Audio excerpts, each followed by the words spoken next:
get started here in just a moment. Please help yourself to some more refreshments. Well, I know that Jeff has, we were talking about this a few minutes ago, Jeff has quite a bit to discuss here. So thank you all for coming to our last math seminar of the 2017-2018 academic year. It's great to have you here today. It's great to be inside. Jeff came to me, this is quite a few months ago, saying that he wanted to give a talk on this. So I'm really looking forward to this. This is something I've known about for quite a long time, but I have not explored it in detail that Jeff has. So I'll mention this very briefly. Jeff's former student, he's a tutor here right now, and will be at Western Michigan in the fall, studying mathematics. And it's a great pleasure to have him here today. Have fun. Cool. Thank you, John. Well, I hope everybody's going to have fun today. So today I am talking about Archimedes, specifically his work, The Sand Reckoner. Now, a lot of people have come up to me and said, well, what is the Sand Reckoner? What is this thing? And I said, well, you have to come to the talk, right? No, but I mean, what is this? What is this about? And I said, well, it's a manuscript that he wrote where Archimedes actually calculates how many grains of sand there are in the universe. And people are like, well, how did you do that? And I say, well, you got to come to the talk. So thank you for being here and actually being able to see what's going to happen here. So let me jump right in. I do have quite a bit to go over. I think you guys are going to get your money's worth here. I should go the full hour. But that means that maybe hold some questions till the end. I don't want to discourage any questions, but if you do have stuff, feel free to write it down, ask it at the end. I'll answer anything you need. But let's jump right in. So I think the first thing we need to talk about is what time period was Archimedes from? What was life like back then? Because we got to look at the context of when this was written to really fully appreciate what was happening here. So Archimedes is from Syracuse, and if you look at just this map, this is from 218 BC. He is stuck in between Rome, which is rising to power, and Carthage, which is at war with Rome during most of his life. More importantly, though, since Archimedes was in the middle of everything, he didn't live in some bubble. He wrote to other people, he corresponded with them and bounced ideas back and forth with them. The center of learning really was Alexandria down here. We say Archimedes is Greek, but being from Syracuse, he is from the island of Sicily, which is now part of Italy. But really, when you think about Greek mathematicians, we really need to look at not where they are from, but the culture that they come from, the language that they spoke, and the philosophy that they used. So Archimedes is Greek, even though he is from now Italy here.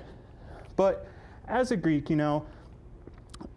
Greeks were more known for their pure mathematics and their appreciation of thought and thinking just for the sake of thought and thinking.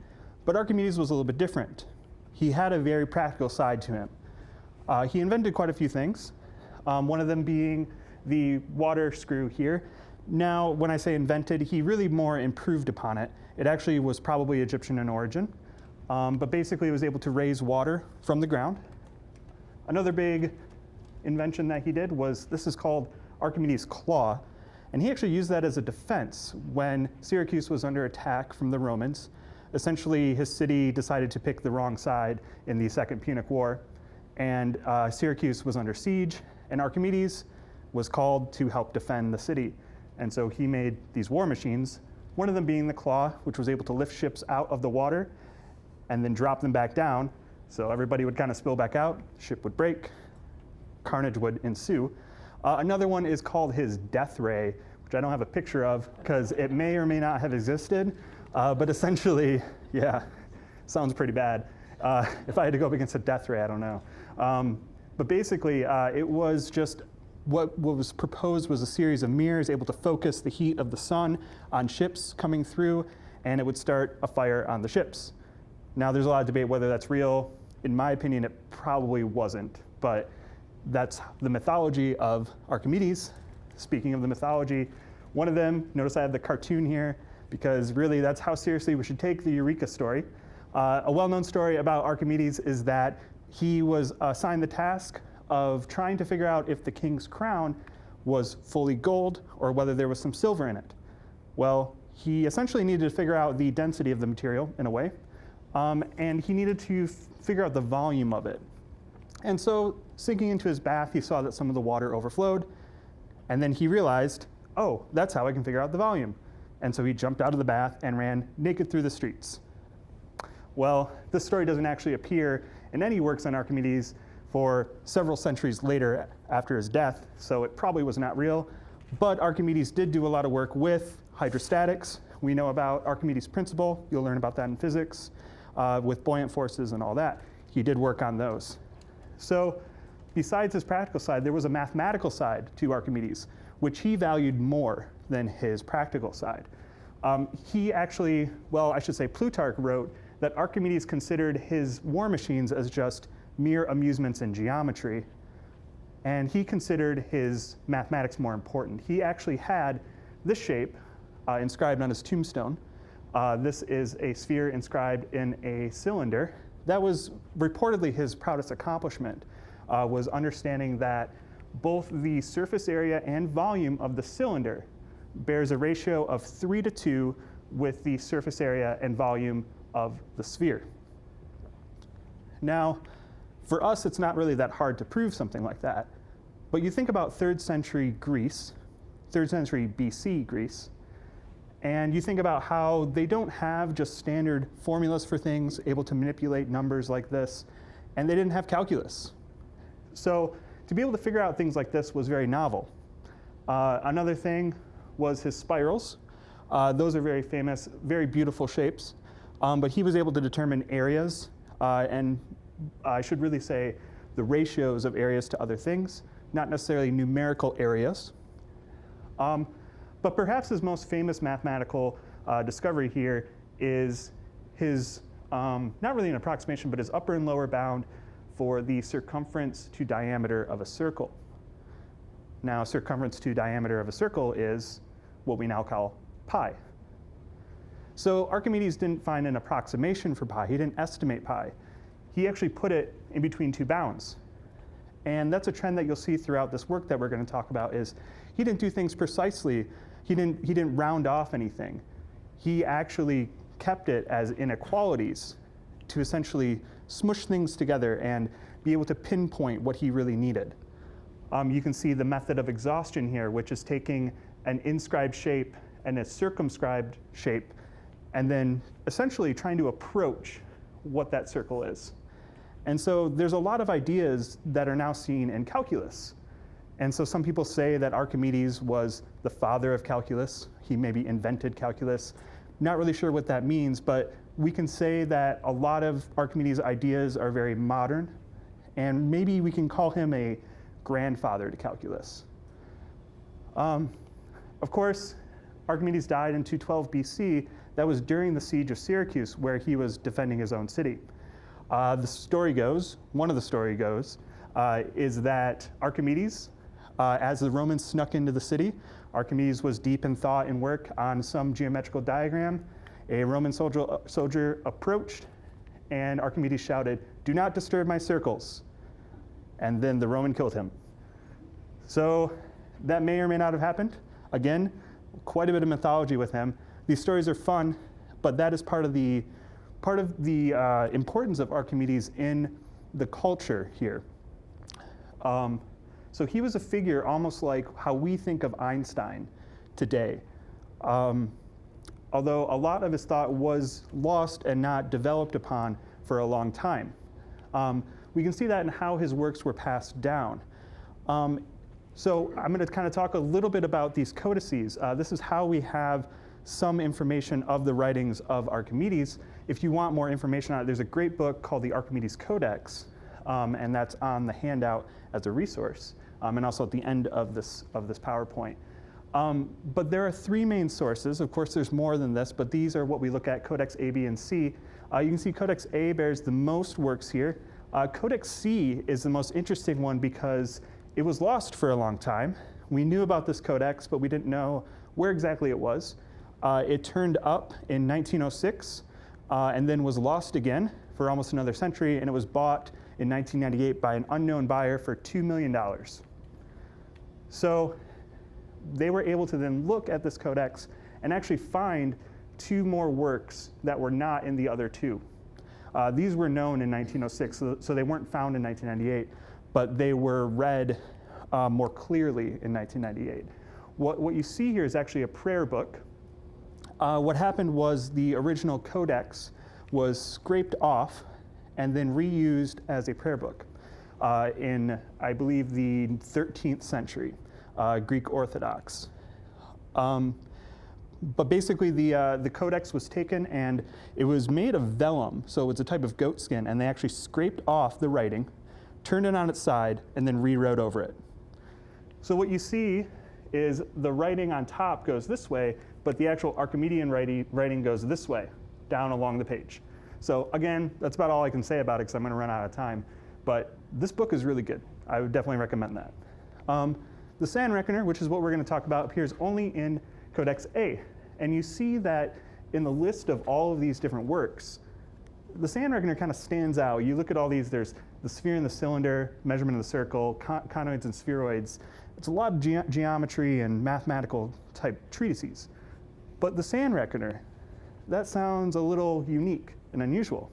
And it was. The sand reckoner was actually written to the king at the time, King Gelon. I hope I'm saying that right. I had to look up how to say this because I didn't know if it was Gelon or Gelon. If you look back at the Greek, it is a gamma followed by an epsilon, so it should make a j sound. But anyways, King Gelon is who it was written to. And so it's really not, it's written for a popular audience, essentially, in an understandable way. And so it's a perfect introduction to Archimedes' work because it's not really heavy in proofs and very rigorous methods, but it's laid out in a way that essentially starts from these very basic assumptions and it works towards something incredible, which is essentially showing the size of the universe and how many grains of sand can fit in there. So he starts out this letter to the king. There are some, King Gelon, who think that the number of the sand is infinite in multitude. So why would anybody think that the sand is infinite in multitude? Well, we have to look at the Greek numerical system here. So the way that the Greek alphabetical numerals worked was essentially each letter represented a number. And so this shows all of the letters of the modern Greek alphabet, but then there are 3 extras here that we no longer see. But each of these just represented a place value. So I think it's easily explained, but just by an example here. So let's say we need to do something like 5,432. Well, 5,432 is just the same thing as 5,000 plus 400 plus 30 plus 2. So if we know the alphabet here, we can then just match up these different values here. Well, 5,000, I don't have it on this chart, but you can see up on the top there. For any thousands place, you just had to reuse the 1 through 9 numerals and just stick a little mark on the top. So 5,000 would be an epsilon with a little mark. 400 would be an upsilon. 30 would be a lambda. And 2 would be beta. Now, if you notice here, I'm writing these all in capitals. What I found in my research was sometimes they use lowercase and sometimes they use capitals. I think it's kind of like how we write our own numbers. We have our different ways of kind of writing our digits a little bit differently. I think it's dependent upon the author. So, but a lot of times I was seeing a lot of capitals. So this kind of poses a problem because how can you tell whether this is a number or this is a word?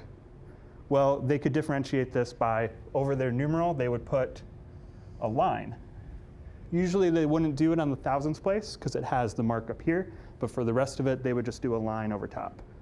And what you see in printed Greek from the time, it's a little bit different, but handwriting, they would have written it like this. So we have some limitations to this because as we move up the way, it's really nice to do just 9,999 just by looking at this. 10,000, they went up to what's called a myriad. Well, a myriad is just a capital mu, and then they would write how many myriads there were on top. So if you had 10,000, that is just one myriad. So you're going to write a 1 myriad there. If you needed to go up to 100,000, well, that is actually 10 myriads. So you would do a myriad, but you would do 10 of them. 10 is iota.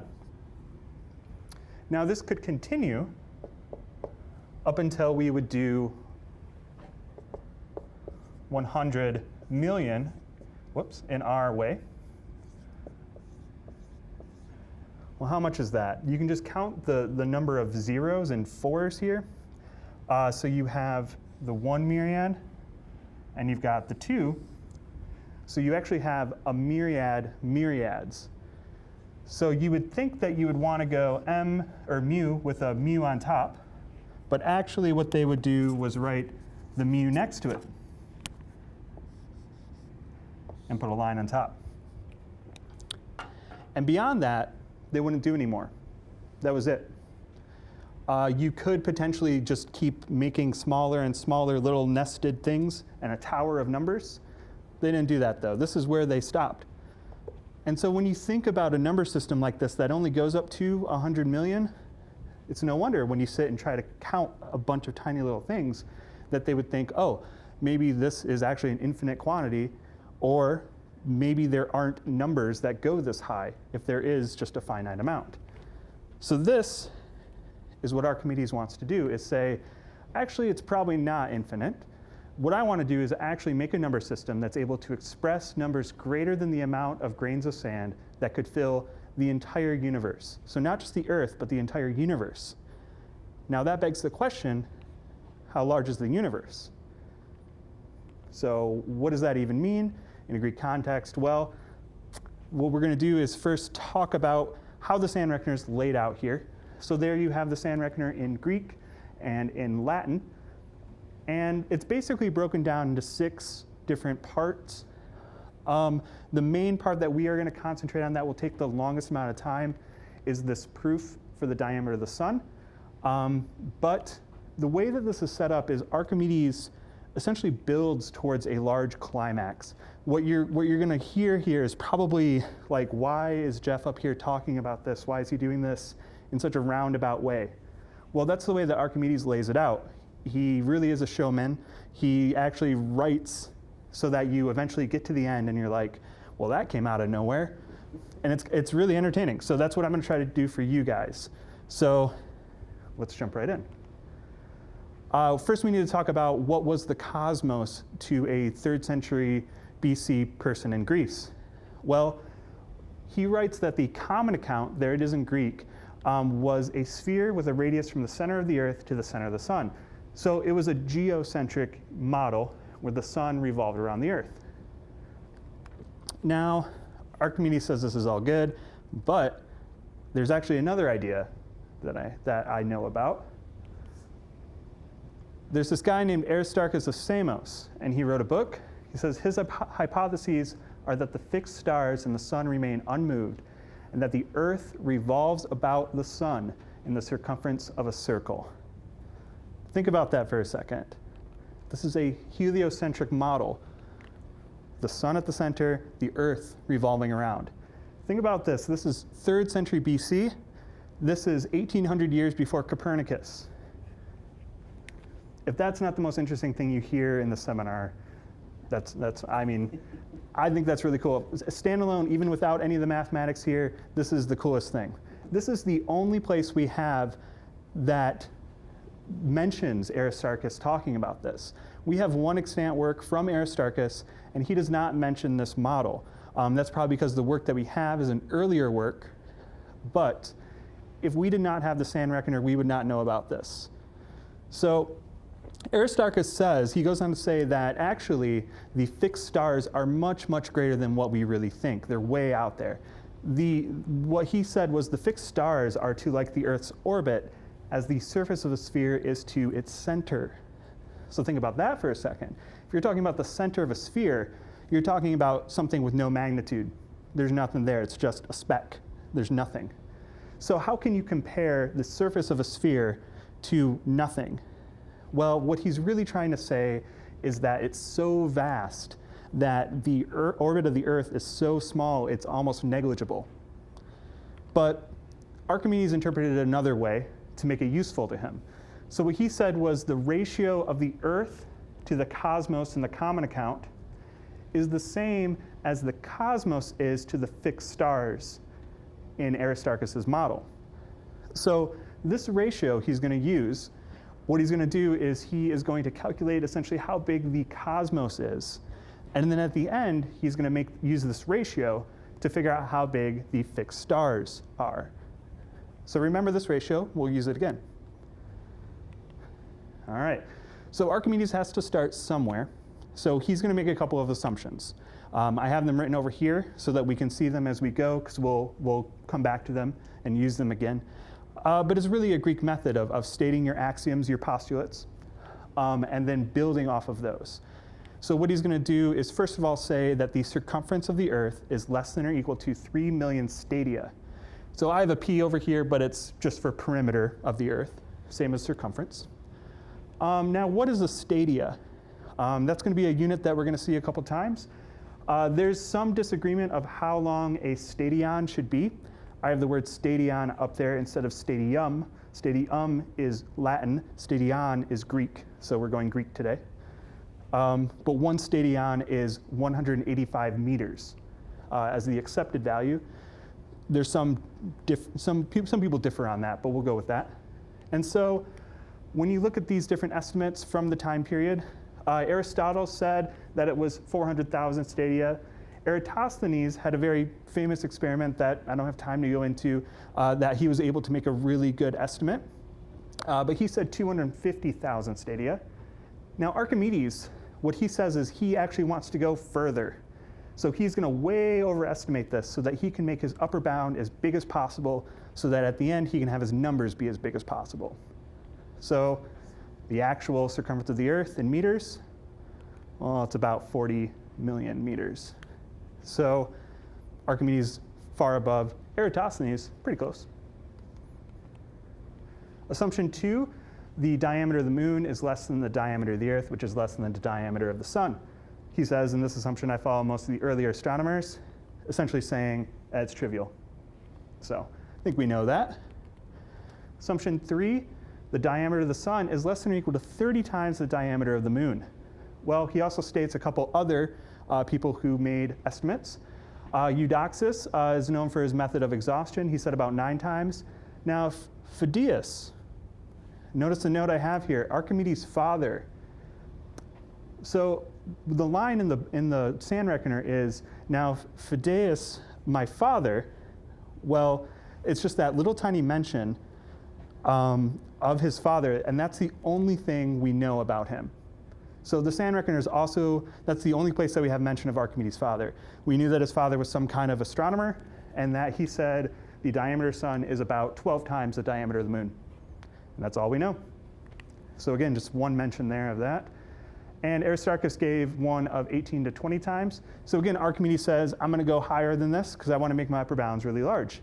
Well, didn't quite go large enough because the diameter of the sun is actually greater than 400 times the diameter of the moon. So you can kind of see the picture. Moon's just a speck compared to the sun. But that's okay because a lot of his other estimates are so much larger, it's going to be all right. Assumption 4. He says that the diameter of the sun is greater than the side of a chiliagon inscribed in the cosmos. So chiliagon is a regular 1,000-sided polygon. Regular just meaning all the side lengths are the same length and 1,000 sides. Well, when you look up a picture on Wikipedia of what a chiliagon looks like, it is this. So to the naked eye, essentially just looks like a circle. But if you can imagine 1,000 little tiny side lengths all around there, and then imagine the diameter of the sun being a little bit greater than one of those side lengths. I have this over here because we're thinking about shapes being inscribed in other ones. So anytime you inscribe a shape, it is on the inside of that circle. So even though that looks like a circle, imagine that being inscribed in a circle. Okay? So I have quotation marks around assumption here, and I have a star on assumption 4 here, because it's not really an assumption. Actually, Archimedes proves this. And that's going to be the big proof that we do here. But before we can do a proof of assumption 4, what we're going to talk about is the experiment that he does to figure out the angular diameter of the sun. So his experiment is essentially to verify Aristarchus' finding that the angular diameter of the sun is about half a degree. Angular diameter just meaning the angle that subtends the length over here. So if this is the sun, then the angle here is the angular diameter. So the known value that we have today is right around half a degree. So actually this is going to be a pretty good estimate. What Archimedes notes, though, is that neither the eye nor the hands nor the instruments for measuring the angle are reliable enough for determining it exactly. So following the trend, he's not going to find an exact angle. He's going to bound it, upper and lower bounds. So how does he do this? Well, what he does is he goes out one morning and he watches the sunrise. So imagine this is the sun just rising over the horizon. And what he does is he takes a cylinder and he has a rod to measure the length of that.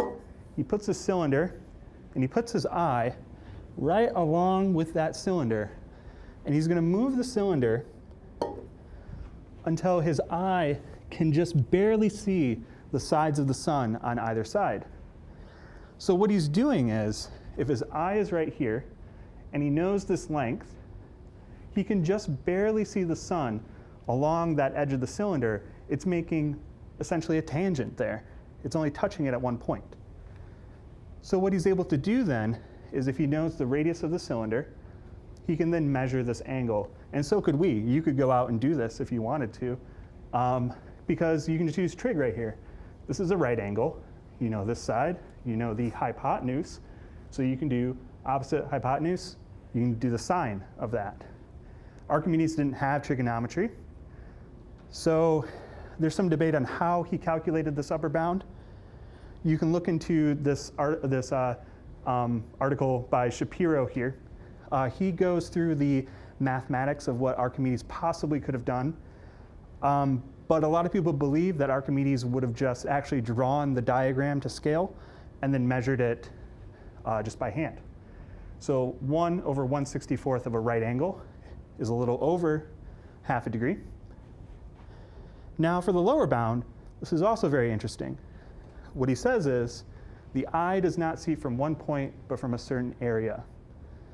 So Archimedes actually adjusts for essentially the anatomy of your eye. So what he's saying is, when you look here, the ray of light isn't just coming from a point at your pupil. It's actually going behind the eye. Now Archimedes probably didn't know the anatomy of an eye like we do here, but he knew that the light is passing through and being processed somewhere within your head, essentially. And so, to account for that, he then takes another cylinder, which is no bigger than the width of your pupil, and he puts it where the eye would have been, and then he measures the angle that then is tangent to that. So that gives us a lower bound of about a 2/100th of a right angle. So again, there's mathematical ways on how he could have done this, but it's probable that he drew it out. So we have a lower and upper bound. I have that written up there, angular diameter of the sun, because we will definitely be needing that in just a moment. So now we are ready to prove assumption 4, and this is going to be the long proof. I'm going to go through it pretty rapidly. That's just because I only have an hour. If I had 2 hours for this seminar, that'd be great. But I know you guys don't want to sit that long.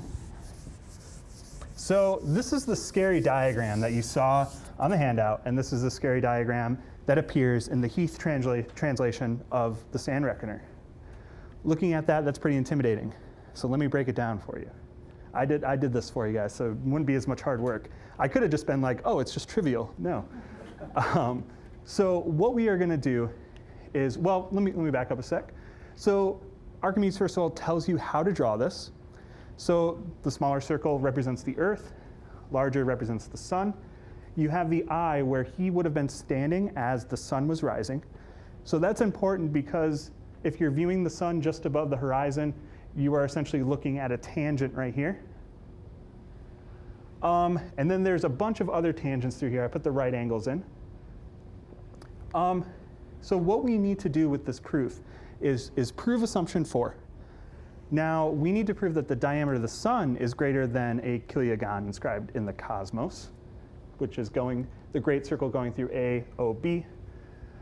But you notice that there isn't actually the diameter drawn in this diagram, at least not directly. So what we're actually going to prove first is that AB is actually equal to the diameter of the sun.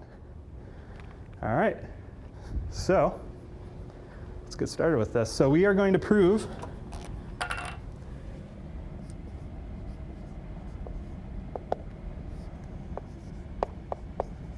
AB is greater than the side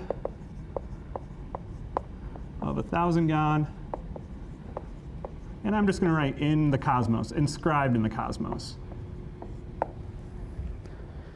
So the first thing we need to note here is that this length EO is less than CO. And we know that because the sun is just coming over the horizon. So proof, to start out, note that EO is less than CO. So what does that mean? Well, I highlighted those angles for you. The green angle, PEQ, then needs to be greater than the angle FCG. So angle PEQ needs to be greater than angle FCG. But what do we know about PEQ? Well, PEQ, this vertex is where the eye was looking at the horizon of the rising of the sun. So we actually know that. That's the angular diameter of the sun. So PEQ is greater than a right angle, but less than 1/164th of a right angle. R just being right angle here. So if PEQ is greater than FCG, and PEQ is actually less than this, then that means that angle FCG needs to be less than 1/64th of a right angle. Yep. And so what is 1/64th of a right angle here? Well, if we just kind of look at this on the side, right angle is 90 degrees. We're 1/64. If I were to take the circumference of a circle and split it up into 164, or 90 over 164 here, I'm essentially just doing 360 in the circumference, just doing like a unit conversion here. 90 goes into 364 times, and then 4 times 164 is 656 of the circumference. So that would be how many parts of a circle there would be. So if we're talking about the angle here, that would have to be, if the angle is less than 1/64th of a right angle, and we're talking about the side that is inscribed there, that means that the side AB needs to be less than the side of a 656 gon, inscribed in the cosmos. And the reason we see that, I should mention, I didn't write that down, angle FCG is actually the same as angle ACB. And obviously ACB, if you look at A to B, that is that red line. So next here we want to show that AB is actually less than 100th of CO. Well, we know we want to see basically how much the side of a 656 gon represents. Well, the side of a 656 gon has to be less than the circumference of a circle divided into 656 parts. The circumference of a circle is 2 pi r in our notation, divided into 656 parts. But remember what we said about pi. Archimedes knew this, and we know this. pi has to be less than 3 1/7 or 22/7. So we can replace pi right here. So 2 times 22/7, 44/7 over 656 r.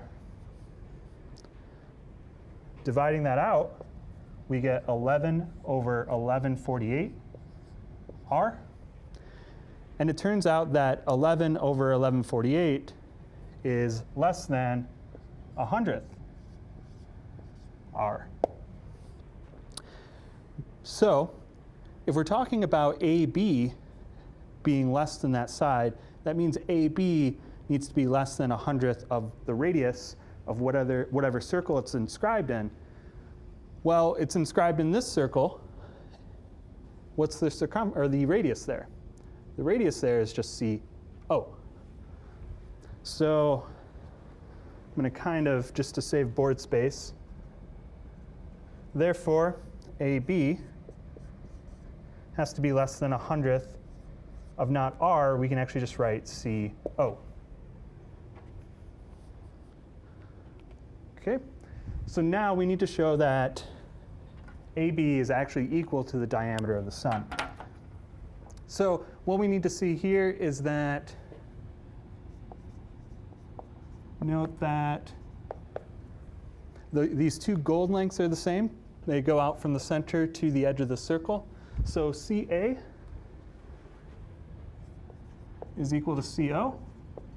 And we also have right angles here. We see a right angle from OF to CA. So OF is perpendicular to CA. And we also see one dropping down, AM is perpendicular to CO. Well, what does that mean? Well, if we have these sides equal and these angles equal, what we essentially have are similar triangles. And so that means that OF, let me write that backwards. I'm actually going to write it this way. AB and OF are the same. Excuse me, not AB. AM, the two purple sides up there. But what is OF? We can see here that OF is actually the radius of the sun.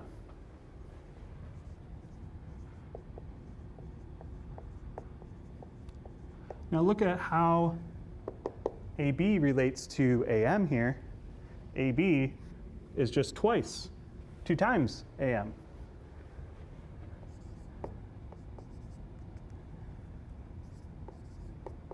So if AM is the radius of the sun, and you double that, that means that AB has to be the diameter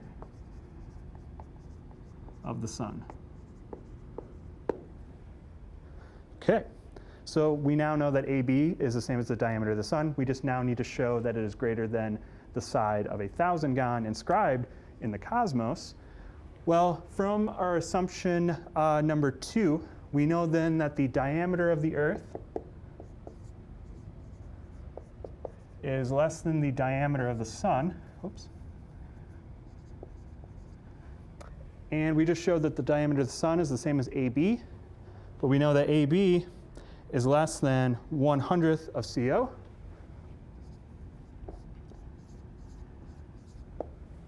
That's all we need to show on that slide, just connecting the dots. Now this step, what we're going to do is break CO up into different pieces. So CO is the distance from the Earth to the sun. And we see here that if we take CH and add it to KO, we know that that has to be less than the diameter of the sun. So we see CH plus KO needs to be less than the diameter of the sun, and the diameter of the sun is less than 100th CO. Now what about the rest of that? HK right here, if we add that to CH and KO, that needs to make 100 out of 100 of CO, all the length of it. So HK needs to take up the rest of the room here. it needs to be greater than the leftover 99 over 100 CO. But how does that relate to what we're going for to get CF over EQ? Well, let's note that, again, this is because the sun is just over the horizon. EQ has to be greater than HK.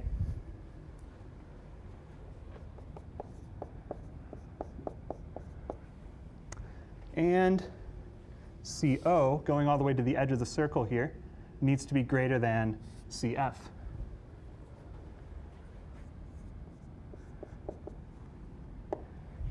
So combining all this together, EQ needs to be greater than HK, but HK is greater than 99 over 100 CO, and CO is greater than CF, so that means 99 over 100 CO needs to be greater than 99 over 100 CF.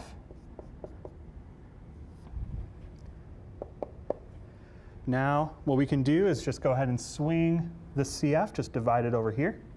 We get EQ over CF is greater than 99 over 100. And reciprocating this, we'll get CF over EQ.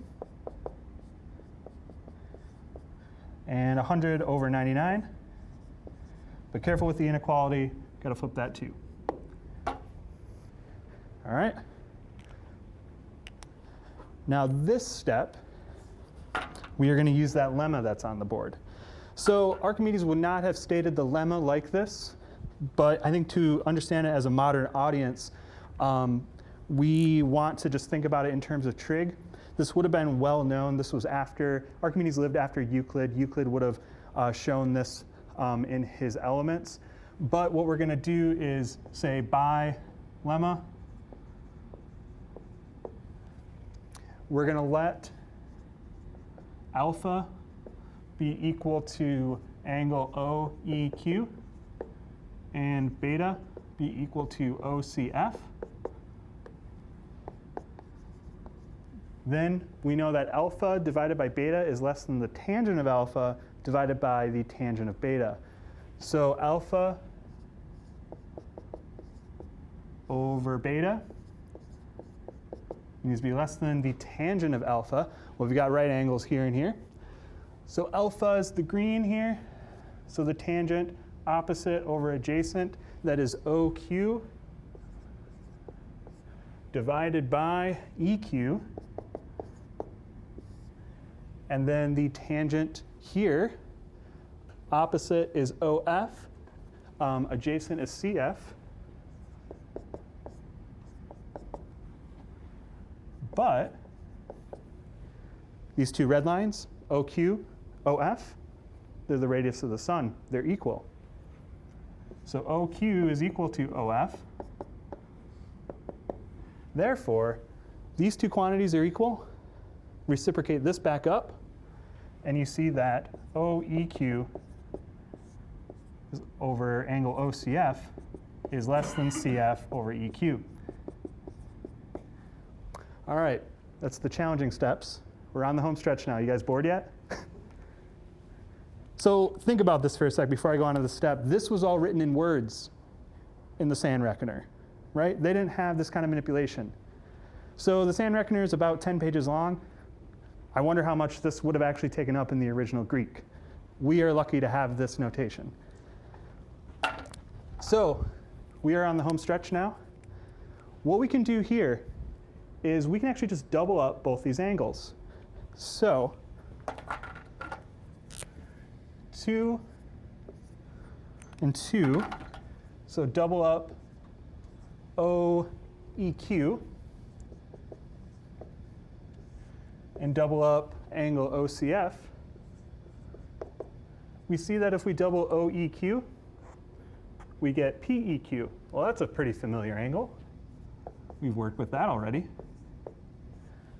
And angle OCF here actually turns into ACB when we double it. And that's nice, because ACB is going to be related to AB. So let's keep going here. Well, we then know that if we double both of these, it doesn't change the actual ratio between them. So that is still going to be, do I have that in right direction? Yeah, is going to be less than 100th 99. Oh, sorry.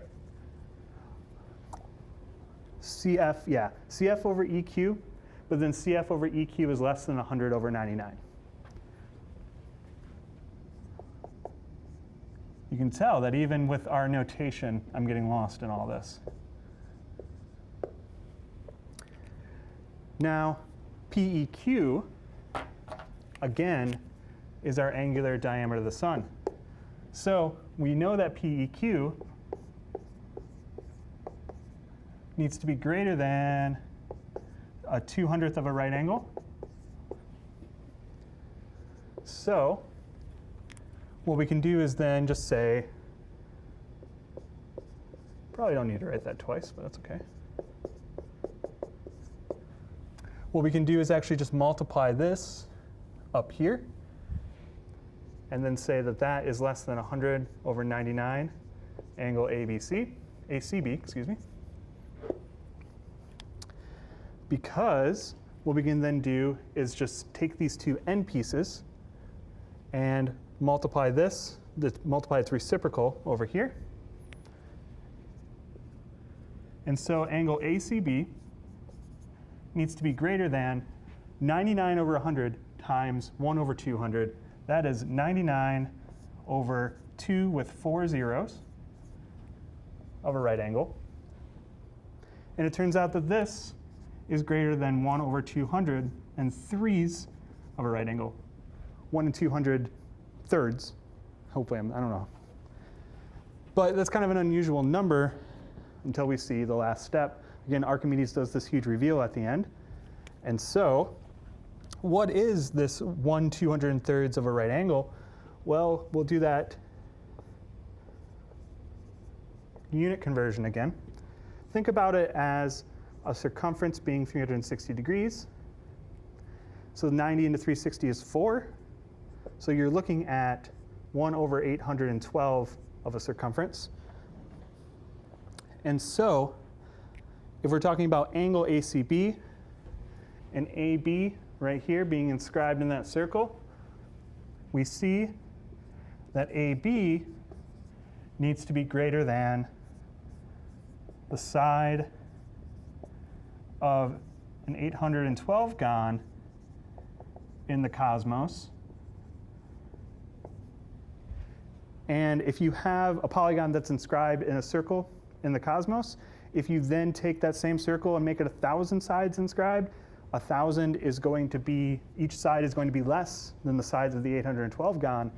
So AB needs to then be greater than one side of 1,000 gon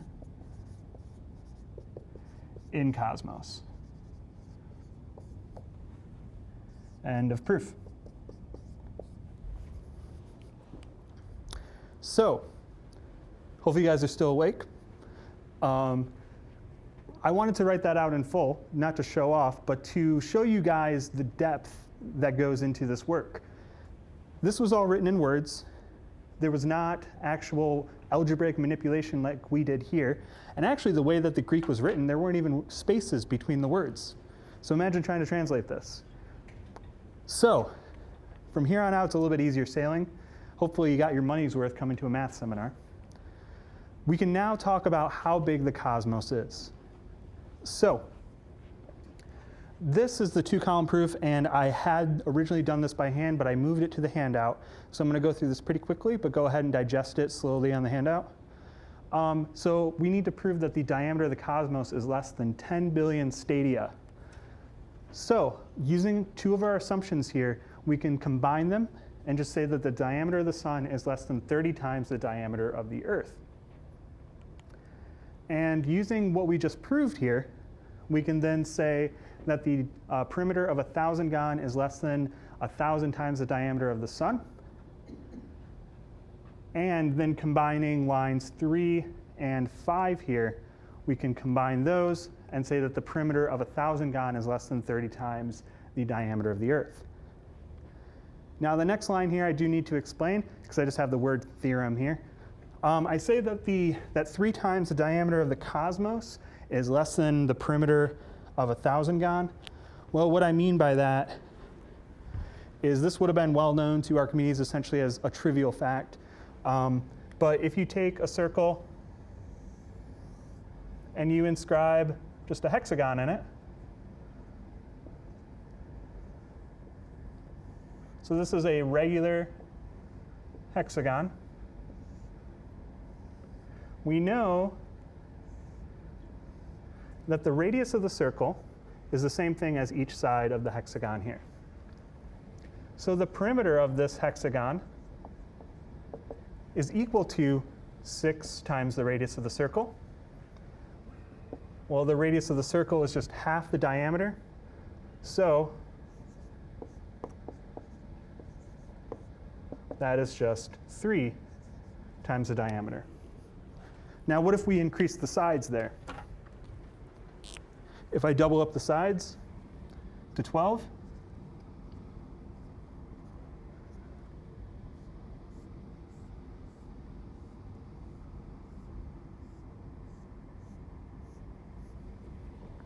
is that perimeter going to be larger or smaller than the other perimeter? Yeah, we just increased it. So that means the perimeter of a 12-gon is greater than 3 times the diameter of the circle. And if you keep increasing the sides there, you're going to keep getting bigger and bigger and greater than that. So that's what we have here. The perimeter of a 1,000-gon is bigger than 3 times the diameter of the cosmos. Now using 6 and 7 here, combine those together, you can say that the diameter of the cosmos is less than 10,000 times the diameter of the Earth. And so that is something that we want to consider for later. That's the second line on the to be shown. So line 8 is just a repeat from the last slide, but using assumption 1 here, well, I should say, we're stating assumption 1 again. We knew that already. The perimeter of the Earth is greater than 3 times the diameter. Well, that's because we know that pi is greater than 3, right? Circumference of a circle has to be greater than 3 times the diameter. Combining lines 9 and 10, we see that the diameter of the Earth has to be less than 1,000,000 stadia. And then finally, combining 8 and 11 here, all we have to do is, since we have the diameter of the Earth here and here, squishing these together is kind of how I see it in my brain. We just multiply these out and get the diameter of the cosmos has to be less than 10 billion stadia. All right, so remember we said that 1 stadion was 185 meters. So 10 billion stadia is almost 2 billion kilometers. Using what we know about the distance to the sun to the Earth, the actual diameter of the cosmos would be about 300 million kilometers. So again, Archimedes is not going for accuracy, he's going for giant numbers. Okay, so now that we know the size of the universe, of the cosmos I should say, we can talk about the new number system that he comes up with. So this is all just kind of like nested dolls is the way that I kind of think about it. He starts on the first level with just what's called orders. So what he's going to do is just count by ones until he reaches a myriad myriads. So remember, a myriad is 10,000. That's a 1 with 4 zeros. So a myriad myriads is a 1 with 8 zeros. That's the 100 million that we saw earlier. Once you do that, you are then going to take that last number and count by that until you reach a myriad myriads of that. So what that means is you are essentially just doing 10 to the 8th times 10 to the 8th. That goes to be 10 to the 16th. Now you do that again. You take that as your new unit, and you count by that until you have a myriad myriads of that. So what's happening here is you are just increasing by a power of 8 each time. And Archimedes wouldn't have written it that way, but he knew about exponential powers. One of the things I had to cut from my original presentation that went way too long was talking about his work with geometric progressions. He would have understood, if he knew the notation here, that all you had to do was Like what I just said, 10 to the 8th times 10 to the 8th, you just add your powers. He knew that. He was one of the first to actually write that down and prove it, and that was in the sand reckoner. Now, we're going to keep counting like this until we reach 10 to the 8th orders. So 1, 2, 3, and then 10 to the 8th orders later, we are going to get the last number as 10 to the 8th to the 10 to the 8th. So not times 10 to the 8th to the 10 to the 8th. And that's a pretty big number. But then we go to the second level. What we're going to do is say that all that stuff that we just did, that is the first period. Now what we're going to do is take the last number that we had, and we're going to count by that until we reach as many units as that. And then we're going to take the last number there and keep doing the same thing. So we're going to keep counting up and up and up. And we are going to count until we get to 10 to the 8th periods. And then we get this. So this is a very hard to decipher table when you look at it in one glance. But this is also on the handout to digest more slowly. I hope you guys can see the pattern here. This is all what we talked about in those beginning just first level orders until we get to the last number there. And then we take this number, and all we do is we just multiply by that what we had in that first set. And we're going to keep doing that over and over until we get to the 10 to the 8th period. And the last number we get here is p to the 10 to the 8th. Well, remember what p was. 10 to the 8th, to the 10 to the 8th, and then to the 10 to the 8th. It's a very large number. So maybe it's hard to see in the table, but we can really appreciate this number system by looking at how large these are. So the last number in the first order is 10 to the 8th. That's 100 million. Doesn't sound like that much until you think about, well, what if you had $100 million? It'd be pretty nice. The last number in the first period is a 1 with 800 million zeros. Now that's not 800 million. That's 800 million zeros after the 1. The last number that he states is a myriad units of the myriadth order of the myriadth period. And that is a 1 with, what is this? Million, billion, trillion, quadrillion, 80 quadrillion zeros. Again, that's not 80 quadrillion, that's 80 quadrillion zeros. So if my calculations are right, if you write a 0 every second, and just sit there and write 0, 0, 0, it would take you 2.5 billion years to write out this number. Pretty big number. For the guy counting the sand, who would get there first? Right. All right. So, yeah, it's a long time. So what we're going to see is actually we won't need that many digits, but that's the power of this number system. And conceivably, he didn't state that we could do this, but you could keep building those things over and over. Who knows what the next level would be called, but you could just keep doing that and doing that. So now we can finally state the number of the sand. So the last assumption that he has to make is how big is 1 grain of sand, and what he does is he relates it to the size of a poppy seed. So you think about very, very fine sand, and a poppy seed being something a little bit more coarse that you can see with your eyes.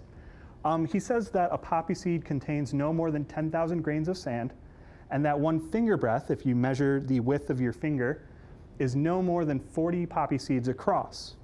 So what he actually measures was 25 poppy seeds, but again, he makes it a little bit bigger so that he can get those upper bounds. Now remember here that we are talking about a volume in this first inequality and a length in the next one. So what we need to say then is that if we took a sphere that has a diameter of a finger breadth, that means we would be less than 64,000 poppy seeds. So the way to understand that, if I can do it really quick, if you look at, let me draw here. If you just have a sphere and its diameter is just a finger breadth, and you take a cube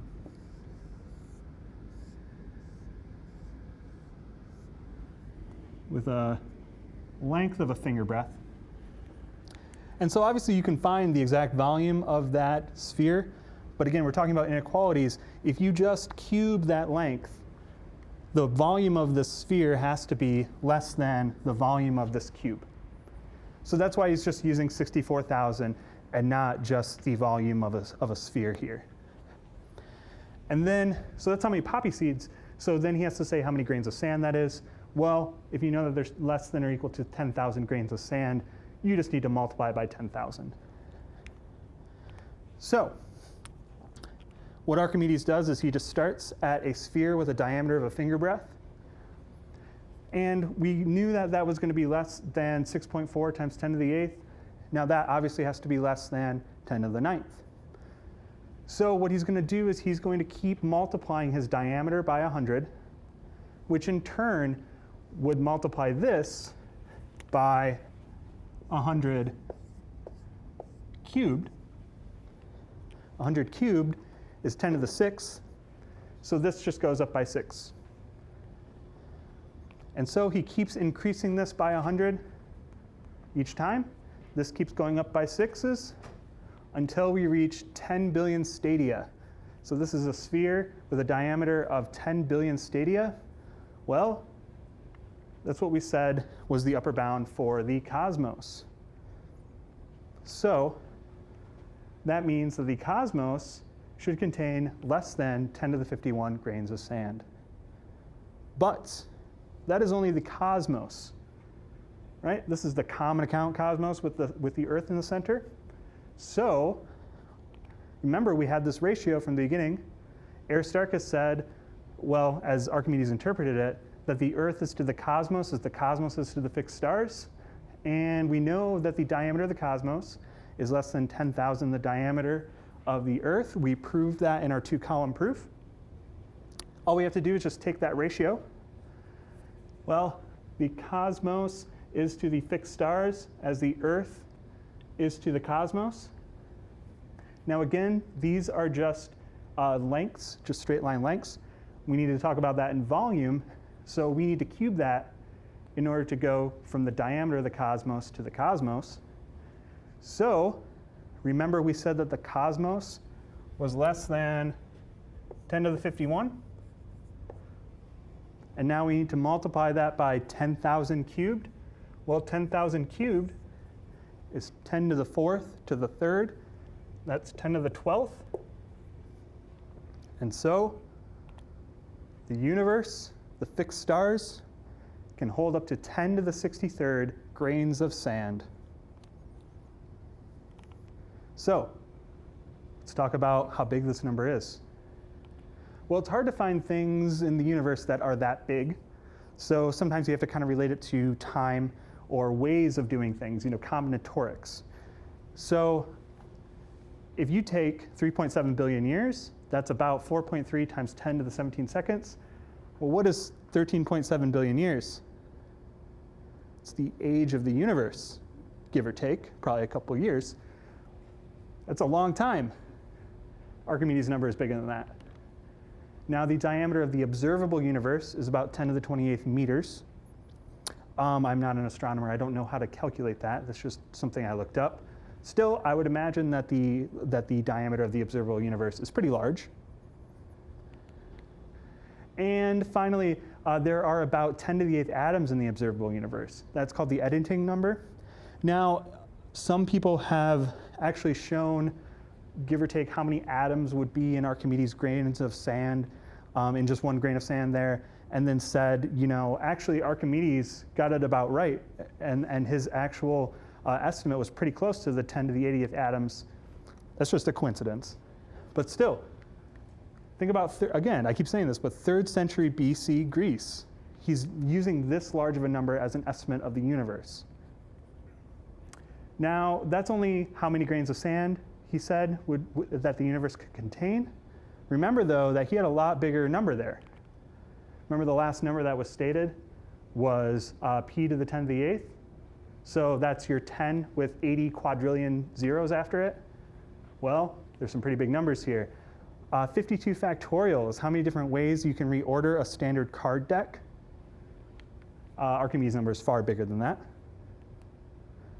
There are 10 to the 20th possible chess games, at least. So that's the minimum there. They call that the Shannon number.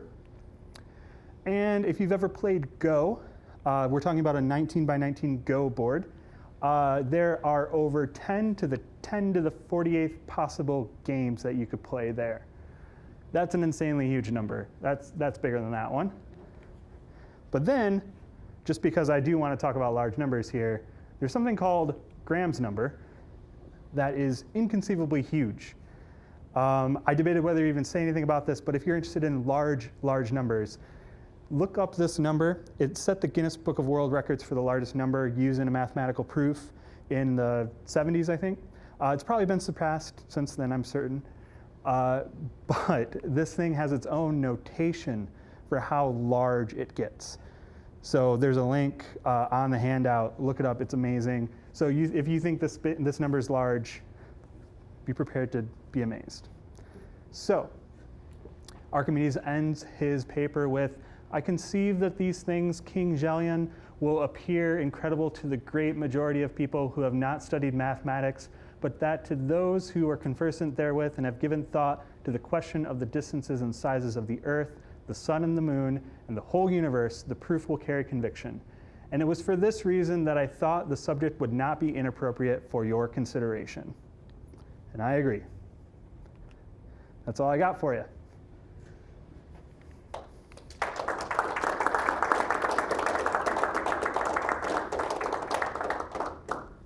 Was there any report of how the king received this? No, I didn't find anything about that. You mentioned earlier about the fact that there was no modern notation, no algebraic notation. The Greeks were not known for computing with numbers generally anyway. Is there any indication of how or what he actually would have done to come up with a demonstration like this? Was it all just in his head? Because I know he liked to draw things in the sand. Okay, well, drawing this in the sand doesn't seem very likely way to do it. Do we know anything about his thought processes? I mean, it's so long ago. Yeah, your question is how could Archimedes have thought of this? How did he go about it? Yeah. Well, I'm not an expert on it, but there is the work that he did called the method, which appeared in that lost codex. The method is very interesting because it gives some insight into how he processed things and was able to figure it out.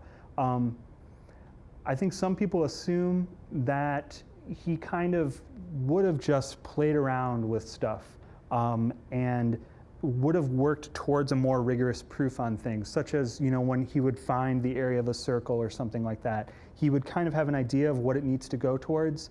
Now, how can he show that it goes towards this? As for this, I have no idea how he came up with it.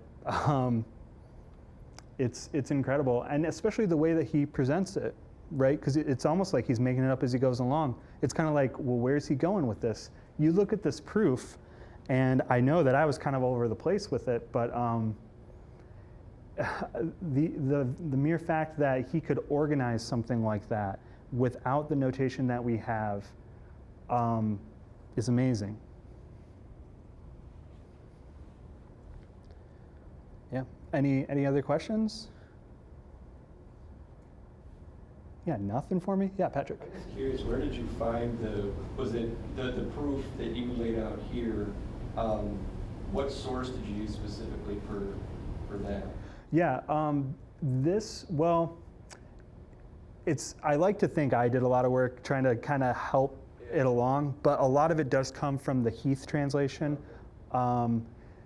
The problem is Heath, wrote around the beginning of the 20th century.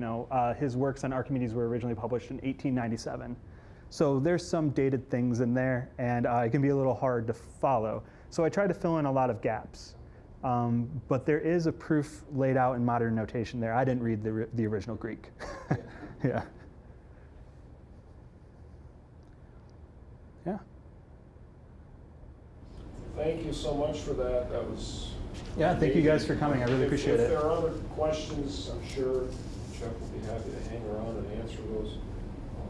Thank you all for coming. we will have our next seminar in September. Not sure what the topic's gonna be yet. That's because I haven't figured out what I'm gonna be talking about, but hopefully something will come to mind between now and the middle of September. Thanks again for coming. Hope to see at least some of you in September, and please take food and drink with you because we have a lunch.